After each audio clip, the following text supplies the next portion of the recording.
Hello student, welcome back to next session of statistics, and this session will include a practice set 6.5 solution as well as explanation about frequency polygon. So since we have already finished 6.4 which belongs to histogram, same we have to carry forward and we have to check how frequency polygon can be done. Okay, frequency polygon is just an extension of the histogram. So let's see how. You have seen this, right? This is histogram. This is what we have done in 6.4, which we have plotted. So where frequency we have taken on the y-axis and x-axis we have taken the class interval, we have drawn the histogram like this, all those. Now what is the difference between histogram and polygon? So polygon and histogram, only difference is that you have to select the midpoint of the class. So midpoint as in this and this, and then you have to join the lines. You have to join the lines after selecting the midpoint. So you might have seen, right? So midpoint as in what? So for example, we have a class 50 to 60. Midpoint is called as class mark, right? For example, 50 plus 60, 110 divided by 2 is equal to 55. 55 will be midpoint, plus this will be a class mark also. So nothing but we have to find the class mark. Now to find the polygon, we don't have to draw the histogram, all this bar graph you don't have to draw. You have to find the class mark of each class, and you have to take class mark on the x-axis and frequency on the y-axis so that you can get the polygon. The moment you draw the polygon using the class mark and frequency, you will get this kind of diagram, right? You don't have to draw the histogram again. I'm iterating it. Fine. So and why we need frequency polygon? Reason, it should be more accurate. If we go and follow the midpoint of any class interval, it will be more accurate, and that's the whole purpose, right? We are doing it from the previous practice set also. Every time you have selected the class mark. Similarly, now we have to draw the frequency polygon also. So frequency polygon, as I stated, right, we have to bother the class marks. This should be like this: class mark always continuous class mark. The class should be continuous, right? If it is not continuous, we know what to do. We have to subtract 0.5 to the lower limit and add 0.5 to the upper limit, and then find the class mark, write the frequency, and then you will become a coordinate. Your class mark will be on the x-axis, your frequency will be on y-axis. Okay, the moment you will solve the question, you will understand everything in details. Let's see how question look like. So for example, this question, this is, you don't have to do anything, you have to just analyze it. For example, question says that observe the following frequency polygon and write the answer of the question. First question, which class has the maximum number of student? So maximum number of student as in frequency, right? So where you can see the maximum, this is the maximum point, right? And this belongs to which class?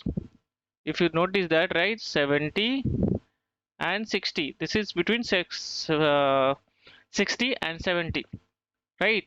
So this class 60 and 70, so we should write that 60 to 70. Your answer should be 60 to 70 class has the maximum number of students. Next, write the classes having zero frequency. When I say zero frequency, so on x-axis, do you see anything on x-axis? So this point is on x-axis and this point is on x-axis. So we have two classes. Which class?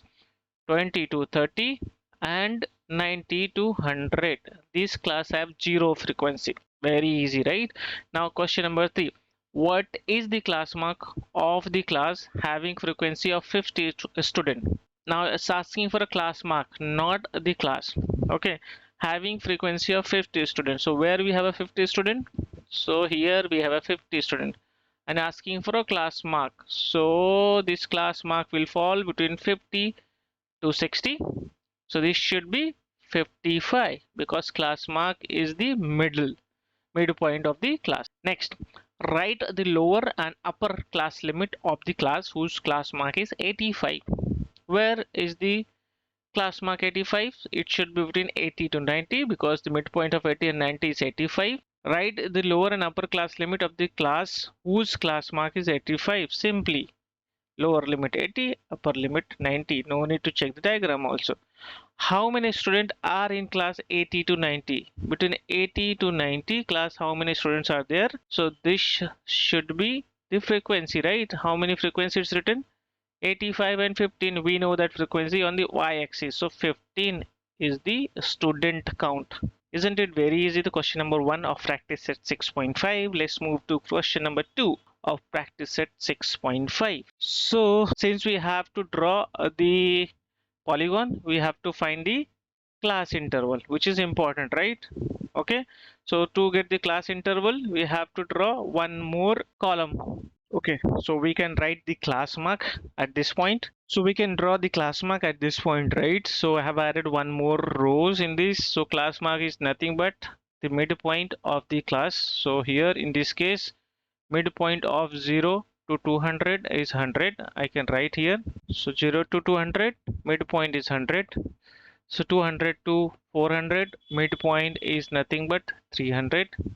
Here midpoint is 500. If anyone has doubt how to calculate midpoints, let me know. It's very easy. 600 plus 400, that is 1000 divided by 2. Similarly here 800 plus 600, 1400 divided by 2, 700.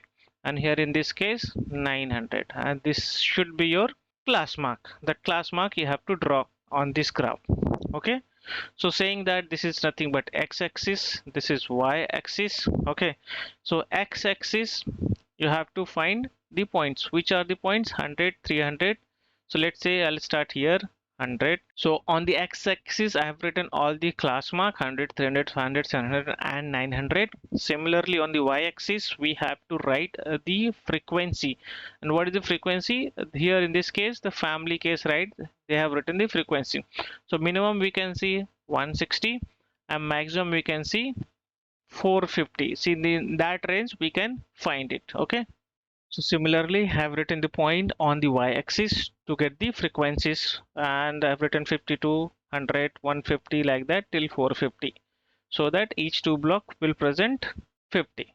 Now let's see how to plot. So first class mark, it says 100. For 100 we have frequency 240. So where should come 240? So somewhere here. So saying that 250 is the point and this will be 225. So I can say that this will fall here. So this will be your 240. Okay. Next 300. So in this class frequency is also 300. Best part. So we can say here is your frequency. Similarly for 500 we have 450. So 500 we have 450. So we should be getting at this point. Similarly for 700, 350. 700 this line and 350 will fall somewhere here. Perfect. Next is what? 900, 160. So 160 will be 100 plus 60. So here this point is 150. So it will fall somewhere here. So now what you have to do? Now just joined all this point, right? So here from origin, since we have not taken this particular sign, we started from 0. So saying that here it's 0 comma 0, so we can directly add this. Okay, so you could have to join these, this. Now question is where this particular frequency polygon will finish. So if you notice that, right, 800 to 1000 is your class, right? So we have chosen the class mark, right? And each three bracket represent the difference, right? So simply we have to end somewhere here. So why? Because this will be your 1000 particular class. That's the reason we have to touch the ground always. We cannot finish on the top, you have to touch the ground. And here we started from 0 because your class start from 0, so we have started from here. And this is your frequency polygon for this particular question. This is very easy, only have to plot the proper points and you will get the frequency polygon. Let's jump to next question. So next question is the similar, right? So again, the following table shows the classification of percentage of the marks of student and the number of student. Draw a frequency polygon from the table. So same thing, to get the frequency polygon we have to do what? We have to find the class mark. Let's do that. So let's find the class mark quickly. Here 30 to 40, your class mark will be, let's write it, pause the video and write the class mark immediately. So I written the class mark. Also I have written all the points on the x-axis. This time I have used, see, this symbol. Which one? This symbol. Why this is used? Because we are starting from 35 instead of 0 in this case, because we have so many numbers in front of 35. So 35, 45, 55 till 95 I have written. Similarly on the y-axis I have written the frequency. Okay, now quickly draw the points and find the polygon. How to draw the points? Again, it's easy. Let's do that quickly. So here first one, frequency is 7. So where you'll get frequency 7 for class mark 35. So here it's range from 0 to 10, right? This block is 5, so here you will get something 7. So similarly 33. So 33, where you'll get 33? So just ahead of 30. So this will be your 33. Next 45.